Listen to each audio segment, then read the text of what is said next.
Bahujan Samaj party Maharashtra प्रदेशसाठी सन 2000 ते 2009पर्यंतचा सुवर्णकाळ होता. अशा काळामध्ये मला जिल्हाध्यक्ष होण्याचा मान सन्मान मिळाला. त्यावेळेस महाराष्ट्रामध्ये सन 2000मध्ये मान्यवर साहेब कांशीरामजी अधूनमधून महाराष्ट्रामध्ये येत असत. त्यांच्यावाला सभा व्हायच्या, मिटिंगा व्हायच्या.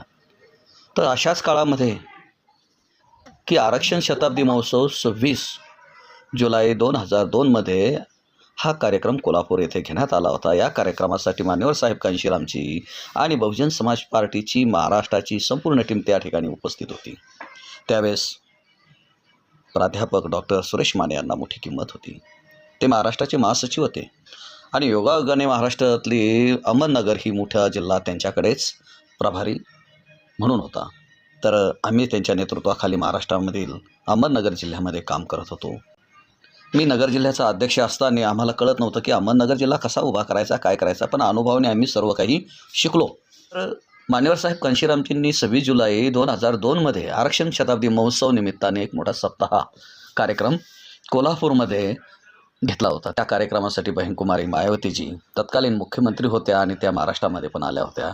त्यांनी महाराष्ट्रात आल्यानंतर महाराष्ट्राच्या मातीमध्ये पाय ठेवल्यानंतर आणि ज्यावेळेस राजर्षी छत्रपती शाहू महाराज यांचं जे दलित लोकांसाठी अस्पृश्यांसाठी बांधलेलं हॉस्टेल होतं, ज्याला मिस क्लर्क नावाचं हॉस्टेल म्हणतात, त्यावेळेस बहीणजींनी स्वतः 10 लाख रुपये कोषागारामधून उत्तर प्रदेशच्या त्यावेळेस दान केले. हे विसरून चालणार नाही. बहीणजींनी त्यावेळेस सांगितलं की मी मोठी जिद्दी होते. मी 3 वर्षाचा अभ्यास एका वर्षात पूर्ण करून मॅट्रिकपर्यंत गेले आणि तिथून पुढचा माझा प्रवास झाला. काय असतं तर आता हे देखील उत्तर प्रदेशचे मी मुख्यमंत्री आहे. मी इथं आले आणि इथं आल्यानंतर मला ज्यावेळेस राजर्षी छत्रपती शाहू महाराज वंशज यांचे जे भेटले आणि त्यांनी सांगितलं की आपला वसतिगृहाची डागडुगी भरपूर करायची आहे. महाराष्ट्र शासनाला मी वेळोवेळी सांगितलं, परंतु महाराष्ट्र सरकारने त्याच्याकडे दुर्लक्ष केलं आणि पाहिजे तेवढा आमच्या चपला फाटल्या, परंतु त्यांनी यासाठी पैसा दिला नाही. तर बहीणजी म्हणाल्या काही हरकत नाही, ठीक आहे, बघू. आणि संध्याकाळची मीटिंग ज्यावेळेस सभेमध्ये बहीणजी बोलायला उभ्या राहिला, तर त्यावेळेस त्यांनी 10 लाखाचा चेक, जो उत्तर प्रदेशचं सरकार जे उत्तर प्रदेश लखनौमधून चालतं, पण बहीणजीचा तो मोठा करिश्मा होता. बहीणजींनी कोल्हापूरमध्ये राहून विमानाने चेक मागून घेतला आणि बहीणजींनी सही तिथे केली आणि 10 लाखाचा चेक राजर्षी छत्रपती शाहू महाराज यांच्या वंशजाकडे दिला. मित्रांनो, सांगायचं असं आहे की सत्ता असेल तर सगळं काही करता येऊ शकतं. ज्याच्या हाती ससा तो पारदे असं म्हटलं जातं. परंतु आम्ही सत्तेपासून किती लांब आहोत. सन 2000मध्ये मी जिल्हाध्यक्ष झालो आणि 2009पर्यंत मी कार्यरत राहिलो. तो पक्षाचा सुवर्ण काळ राहिला. हे मी माझ्या तोंडातून बोलत नाही, कार्यकर्ते बोलतात. मला सांगतात, दाखतोडे साहेब तुम्ही होते ती काय पार्टी होती ना, आजची काय परिस्थिती, तुम्ही का लक्ष घालत नाही. मी त्यांना म्हणतो मला काय माहीत नाही, मी फक्त काम केलं. परंतु टिकवायचं काम हे पुढील पिढीचं असतं, परंतु पुढच्या पिढीनं ते काम टिकवलं नाही, याचा निश्चितच खेद वाटतो, दुःख वाटतं. म्हणून मला असं वाटतं की आता ही निवडणूक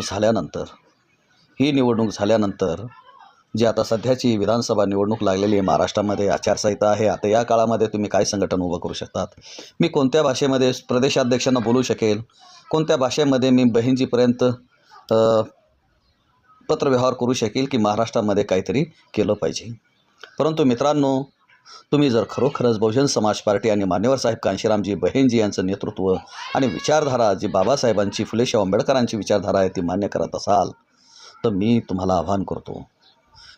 आव्हान करतो, प्रत्येक जिल्ह्यामध्ये तुम्ही जागे व्हा.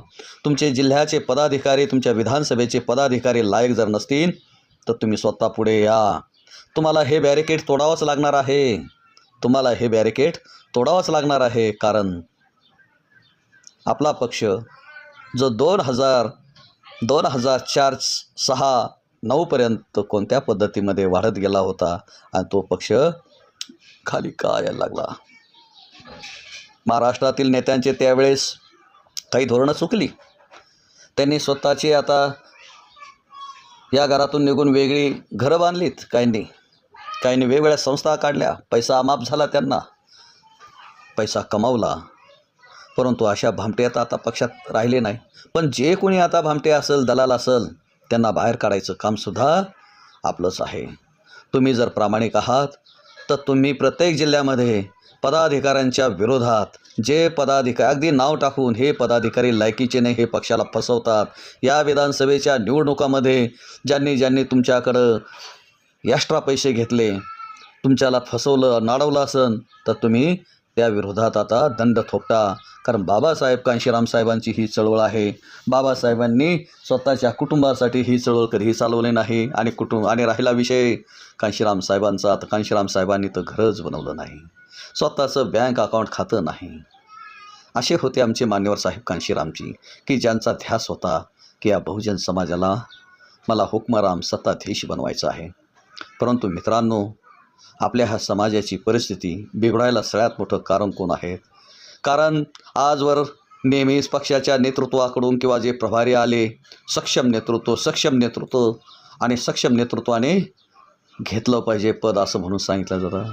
आणि याची व्याख्या सक्षम नेतृत्वाची अशी व्याख्या केली, ज्याच्याकडं पैसा आहे, गाडी आहे, घोडा आहे, बंगला आहे, ते सक्षम नेतृत्व. मला सांगा, मारोड्याकडं, टाटा बिर्लाकडं, अंबानीकडं खूप काही पैसा आहे, त्यांच्याकडं सगळ्या सुविधा आहे, तरीसे ते पैशाला पैसा लावून पैसा काढायचं काम करतात. मला तर असं वाटतं या ठिकाणी पैशावाल्याची गरज नाही. आम्ही त्यावेळेस सायकलसुद्धा आमच्या नशिबात नव्हती की ज्यावेळेस आम्ही पक्षाचं काम सुरू केलं होतं. आज आमच्याकडं कमीत कमी मोटरसायकल आली आहे. आम्ही मोटरसायकलच्या माध्यमातून पक्ष संघटन चांगल्या प्रकारे बांधू शकतो. आम्हाला कशाचीच गरज नाही, आम्हाला शो करायचा नाही, आम्हाला आमचा समाज जागृत करायचा आहे की जो बाबासाहेबांच्या हातीला जीव लावेल, असा जीव लावणारा समाज आम्हाला बनवायचा आहे. त्यासाठी त्या जीव लावणाऱ्या समाजातूनच आम्हाला आमचे पदाधिकारी, पुढारी बनवायचे आहे. आणि ह्यासाठी मित्रांनो, ज्या ज्या लोकांना, ज्या ज्या बहुजन चळवळीतील लोकांना, कार्यकर्त्यांना, समाज बांधवांना, भगिनींना असं वाटतं की आम्ही या बहीणजीप्रमाणे, मान्यवर साहेब कांशीरामजीप्रमाणे आणि बाबासाहेब आणि फुले शाहू यांच्या विचाराने जर आम्हाला आमचा समाज घडवायचा आणि सत्ताधारी बनायचं असेल तर आम्हाला काहीतरी केलं पाहिजे. मान्यवर साहेब कांशीरामजींनी प्रत्येक राज्यामध्ये त्यांच्या काळामध्ये, जसं उत्तर प्रदेशला बहन कुमारी मायावतीजी यांच्या हातामध्ये नेतृत्व दिलं, तसंच महाराष्ट्रामध्ये सुद्धा देखील दिलं गेलं होतं. MP असो, UP असो, बिहार असो, प्रत्येक राज्यामध्ये बहिणजींनी कांशीरामचे मुख्यमंत्री पदाचे उमेदवार जिकडं तिकडं डिक्लेअर केले होते की हे चळवळ चालवतील आणि चळवळ चालवून बहन कुमारी मायावतीजीप्रमाणे ते गतिमान करतील अशी त्यांची अपेक्षा होती. मित्रांनो, यासाठी बहन कुमारी मायावतीजींनी ज्या ज्या खस्ता खाल्या, पायी चालल्या, सायकलवर फिरल्या, लोकांच्या शिव्याशाप खाल्या, अगदी त्यांच्यावर अतोनात छळ करण्यासाठी त्यांचा प्रयत्न केला गेला, त्यांना अडचणीत आणायचं नेहमी काम केलं गेलं. त्या बहन कुमारी मायावतीजी खरोखर आयरन लेडी आहेत, लोह महिला आहेत. अशा महिलेने एकदा नव्हे, दोनदा नव्हे, तीनदा नव्हे, तर 4 वेळेस या भारतातल्या सगळ्यात मोठ्या प्रदेशच्या, की ज्या उत्तर प्रदेशच्या मुख्यमंत्री बनल्या. आणि कांशीराम साहेबांनी जी माया उत्तर प्रदेशवर केली होती तशीच माया प्रत्येक राज्यावर केली होती. पण सपशेल करंटे लोक ठरले ते की ज्यांना पदाधिकारी बनवून कांशीराम साहेबांनी मोठं करायचं काम केलं होतं, पण ते आज कुठे आहेत दिसत नाहीत. मित्रांनो, का नको आम्ही आमच्या जिल्ह्याचे शिल्पकार बनलं पाहिजे, आम्ही आमच्या विधानसभेचे शिल्पकार बनले पाहिजे, आम्ही आमच्या गावाचे सुद्धा शिल्पकार बनले पाहिजे. की का उर्मी आमच्यामध्ये येत नाही, काही ताकद आमच्यामध्ये येत नाही, आमच्यामध्ये ती उर्मी उसळी मारली पाहिजे. आम्ही उठलं पाहिजे, जागं झालं पाहिजे. आम्ही मिशनरी आहोत, मिशनच्या पद्धतीनं रोज हळूहळू चाललो पाहिजे. कसं गतीना का होईना आपण गतिमान असलं पाहिजे. मित्रांनो, जसं बहीणजींनी तिकडं कष्ट घेतलं, साधना केली, ती साधना आमच्या महाराष्ट्राच्या कोणत्या नेत्यामध्ये आहे? मी आता बाकीच्या राज्याबद्दल काही बोलणार नाही. कोणती साधना त्यांच्यामध्ये आहे, कष्ट घेण्याची कोणती कुवत आहे? फालतू पोरशो करू नका. मला आज म्हणायचं, महाराष्ट्रातील कोणतेही पदाधिकारी असून त्यांनी जुने जाणते जे नेते होते बसपाचे, की ज्यांचं आयुष्य स्वतःच्या घरावर तुळशीपत्र ठेवून काम केलं, अशा लोकांना घरी जाऊन त्यांना भेटलं पाहिजे, त्यांच्या दुःखावर औषध लावलं पाहिजे. उलट मीठ चोळायचं काम करतात, जखमेवर परत ती जखम करून काढायची. आणि तिला रक्तबंबाळ करायचं आणि मजा पाहिजे, हा धंदा महाराष्ट्रातील बिकाऊ हरामखोर नेत्यांनी केलेला आहे. त्यांना मी कधीच नेते म्हणत नाही. हे सगळे दलाल आहेत. अशा दलालांपासून पक्षाला वाचवलं पाहिजे. आज जेव्हा महाराष्ट्रामधील परिस्थिती आम्ही पाहतो ती खूप हाताबाहेर गेलेली आहे. दर 6 महिन्याला प्रदेशाध्यक्ष बदलतो अशी परिस्थिती आहे. कोणी काय बोलावं काय नाही हे सुद्धा त्यांना कळत नाही. अरे आम्ही फुले शाहू आंबेडकर, कांशीराम बहेनजी यांचं नेतृत्व आणि यांची विचारधारा मानणारी लोक जर आहोत, आम्ही बुद्धाची विचारधारा मानणारी जर आहोत, आमचे विचार बुद्धासारखे असले पाहिजे. आम्ही संघटन कौशल्य करण्यामध्ये प्रावीण्य मिळवलं पाहिजे. ही एक हातोटी आहे. कुणाला शिवीगाळ करून मारामारी करून संघटन वाढत नाही. प्रेमानेच माणसं जोडता येतात. आपल्यामध्ये प्रज्ञा असली पाहिजे, करुणा असली पाहिजे. आपलं शिलाला जपलं पाहिजे. आमचे नेते कुठेही पार्ट्या करताना दिसतात. आमचे नेते अशी शिवीगाळ पण करतात. अरे रवीची भाषा वापरतात. अरे ही काय गुंडांच्या विरुद्ध जसं पोलीस गुंडांशी वर्तणूक करतात असे पदाधिकारी इथल्या खालच्या पदाधिकाऱ्यांशी करतात, कार्यकर्त्यांशी वागतात. एकदम सपशेल चुकीचं आहे. मित्रांनो, यासाठी मी माझा अधिक वेळ या खान पुढाऱ्यांच्या विषयी बोलण्यामध्ये वेळ वाया घालवणार नाही. तर बुद्धाचा एक मार्ग आहे, ज्यांनी सांगितलं आहे, अत्तदीप भव.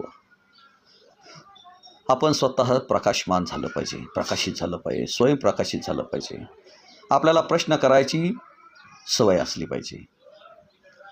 मला ज्यावेळेस प्रश्न केला 2000 ते 2009पर्यंत पक्ष कसं काय वाढला, तर त्यावेळेचे नेते पक्षाचे पदाधिकारी खूप गतिमान होते. हे नाकारून चालणार नाही. त्यांनी आम्हाला पळवलं, आम्ही त्यांना पळवलं आणि पळत राहिलो. म्हणून 2009पर्यंतचा काळ हा 2006 ते 9चा काळ हा अतिउत्तम राहिलेला आहे. त्यावेळेस आम्ही आमच्या महाराष्ट्रामध्ये आणि नगर जिल्ह्यामध्ये सर्व विधानसभेच्या जागा उभ्या केल्या. उमेदवार शोधायची मारामार होत नव्हती, कारण उमेदवारच 5-5, 10-10 आमच्या पाठीमागं पळत होते. आमच्या पदाधिकाऱ्यांना त्रास देऊन ठेवला होता. इथपर्यंत त्यांचीवाली मजल गेली होती. आणि आजची परिस्थिती आज पाहतो की उमेदवार शोधून सापडत नाही. कित्येक विधानसभा अर्ज कसं भरावा हे पदाधिकाऱ्यांना साधं नॉलेज नाही. पदाधिकारी अर्ज एक प्रकारे विकून टाकतात. असाच प्रकार झाला असं म्हटलं तर, कारण एक तर ज्ञान तुम्हाला नाही अर्ज भरायचं. तुम्ही तुमच्याजवळ अर्ज ठेवतायत आणि तुम्हाला ते फॉर्म कसा भरायचा, AB फॉर्म कसा भरायचा, उमेदवाराचा फॉर्म कसा भरायचा, प्रत्येक विधानसभेमध्ये तुमच्या टीमा नाहीत. हा कोणता प्रकार आहे? ज्यांनी कोणी लक्ष घालायचं प्रयत्न केला तर तुम्ही त्यालासुद्धा त्याची डाळ शिजू देत नाही आणि उलट त्याच्यावर ॲलिगेशन करतात, तक्रारी करतात की हा पक्षाचं काम करू देत नाही, ते पक्षाचं काम करू देत नाही, यांनी पक्ष रखडवला, त्यांनी पक्ष रखडवला. अरे आता तुम्हाला कुणीच काही बोलत नाही. आता तुम्ही मनमानी करायला लागले आहात. मित्रांनो आणि माझ्या समाजातील बंधू भगिनींनो, अरे ज्या महामानवांनी आपल्याला घाणीतून काढलं आणि आज हे चांगले सोन्यासारखे दिवस आपल्याला ज्या महामानवांमुळे मिळालं, आपण त्यांचे उपकार विसरता कामा नये. ज्यांना वाटतं की आपल्याला बाबासाहेबांच्या उपकारातून उतराई व्हायचं आहे, त्यासाठी आपण काहीतरी केलं पाहिजे. आम्ही आमच्या कमाईमधला कमीत कमी पहिला, दुसरा, 5वा, 10वा काहीतरी हिस्सा आपण ह्या चळवळीसाठी दिला पाहिजे. पण ती द्यायची तरी कशी, कुणाजवळ द्यायची, हाही एक प्रश्न आहे. प्रश्न अनेक आहेत, त्याची उत्तरं आम्हाला शोधावं लागणार आहेत. ज्यावेळेस ही जबाबदारी आमच्यासारख्यावर पक्ष ज्या दिवशी देईल त्या दिवशी आम्ही मैदानात उतरू. कारण जबाबदारी दिल्याशिवाय मैदानात उतरता सुद्धा येत नाही अशी परिस्थिती आहे. चांगले चांगले लोक ज्यावेळेस मैदानात उतरले तर त्यांना अपमानित करून पक्षाच्या बाहेर घालवायचं काम केलं, त्यांना अपमानित केलं गेलं, त्यांची पक्षामधून हकालपट्टी करण्यात आली, इथपर्यंतची मजल गेली. मला तरी वाटते हे सुडाचं राजकारण बहुजन समाज पार्टीमध्ये चाललं आहे. याला कुठंतरी थांबवलं पाहिजे. मित्रांनो, अगदी दुःखी होऊन मला सुद्धा बोलावं लागतं. ह्या गद्दारांना आता त्यांची जागा दाखवायची वेळ आली आहे आणि ती वेळ वेगळी आहे. ह्या गद्दारांना जर संपवायचं असेल तर आपण पक्षाच्या बाहेर थांबू नका, पक्षामध्ये प्रवेश करून घ्या. त्यांची 1 फुटाची जर समजा त्यांनी लाईन रेषा ओढलेली असेल तर आपली 50 फुटाची लाईन त्यांच्यासमोर उभी करून टाकू, चांगल्या लोकांची भरती त्या ठिकाणी करून घेऊ असे मला वाटते. यासाठी आपण काय केलं पाहिजे? यासाठी आपण रचनात्मक संघटन उभं केलं पाहिजे. आणि हे रचनात्मक संघटन उभं करायचं असेल तर आपल्याला जे जुने कार्यकर्ते जे 1984 पासून काम करणारे जे कार्यकर्ते आपापल्या विभागामध्ये जिल्ह्यामध्ये आहेत, त्यांनी आपल्या अनुभवाचा वापर पक्षाच्या हितासाठी केला पाहिजे. त्यांना असं जर वाटत असेल की माझी फिरण्याची क्षमता अजून आहे, मी पूर्ण तालुका फिरू शकतो, मी पूर्ण जिल्हा फिरू शकतो, तर त्यांनी तालुक्याची किंवा जिल्ह्याची सारखी जबाबदारी घेतली पाहिजे. की ज्यांना वाटतं की मी आता जास्त फिरू शकत नाही, परंतु 4-5-10 गावं मी फिरू शकतो, तर त्यांनी सेक्टरची पदाधिकारी घेतली पाहिजे. ज्यांना वाटतं की मी जास्त नाही फिरू शकत, 1-2 गावच फिरू शकतो, तर त्यांनी सेक्टरमधील 2 गावं घ्यायची जबाबदारी घेतली पाहिजे. ज्यांना असं वाटतं की मी जास्त फिरू शकत नाही यापेक्षा, तर त्यांनी गावातल्या गावात जबाबदारी घेतली पाहिजे. तुम्ही किती ज्येष्ठ आहात तर त्या ज्येष्ठाप्रमाणे पद मागू नका, पण ज्येष्ठाच्या प्रतिष्ठेला शोभेल असं पद तुम्ही आणि त्याची पदाची गरिमा टिकवली पाहिजे. त्याची प्रतिष्ठा टिकवायचं काम बाकी तुमच्या हातात आहे. कारण जे मोठं वागतं तसंच अनुकरण त्याचेवाले नंतरच्या येणाऱ्या पिढ्या करत असतात. तर यासाठी मी फुल टाईम वेळ देणारे केडर देऊ शकतील असे समजदारांनी, शिक्षित उच्च शिक्षित कार्यकर्त्यांनी जिल्हा विधानसभा व सेक्टर कार्यकारिणीत सहभाग नोंदवला पाहिजे.